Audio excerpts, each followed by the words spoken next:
ओम नमः भगवते वासुदेवाय।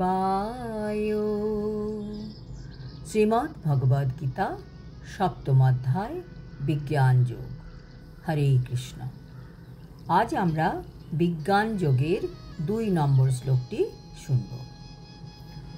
জ্ঞানং তেয়হং সবিজ্ঞানম ইদং বক্ষ্যামি অশেষতঃ যজ্ঞাত্তা নেহো ভূয়ন্ন জ্ঞাতব্যম অবশিষ্যতে। অনুবাদ: আমি এখন তোমাকে বিজ্ঞান সমন্বিত এই জ্ঞানের কথা সম্পূর্ণভাবে বলবো, যা জানা হলে জানবার আর কিছুই অবশিষ্ট থাকে না। তাৎপর্য: কৃষ্ণ অর্জুনকে বলছেন, এখন আমি তোমাকে এমন জ্ঞানের কথা বলবো যা জানার পর আর তোমার কিছুই জানবার থাকবে না। ভগবান নিজের শক্তির ঊর্জার কথা বলবেন, তা হচ্ছে জ্ঞান। আর বিজ্ঞান হচ্ছে যা কৃষ্ণ নিজের সম্বন্ধে বলবেন, নিজের গ্লোরিফিকেশন সম্বন্ধে বলবেন।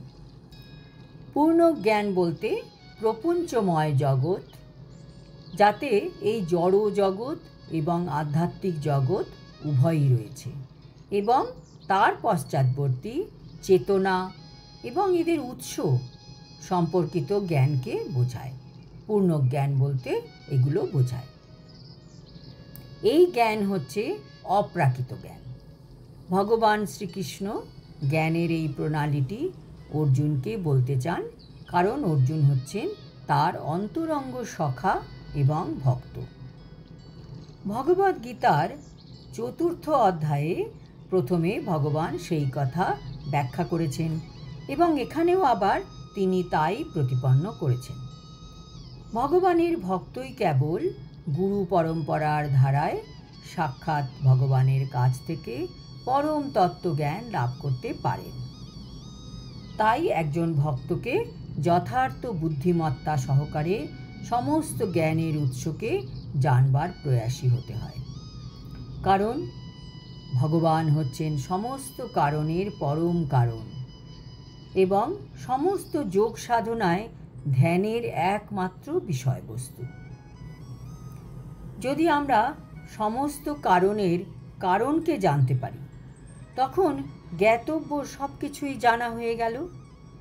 তাহলে আর জানার কি বাকি রইল?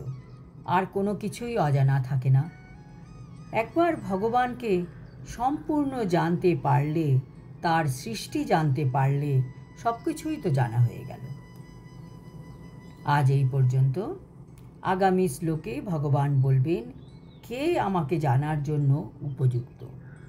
সিদ্ধি লাভের জন্য তো অনেকেই সচেষ্ট হয়, কিন্তু তার মধ্যে কারা আমাকে জানতে সক্ষম হন। হরি ওম তৎসৎ। হরে কৃষ্ণ।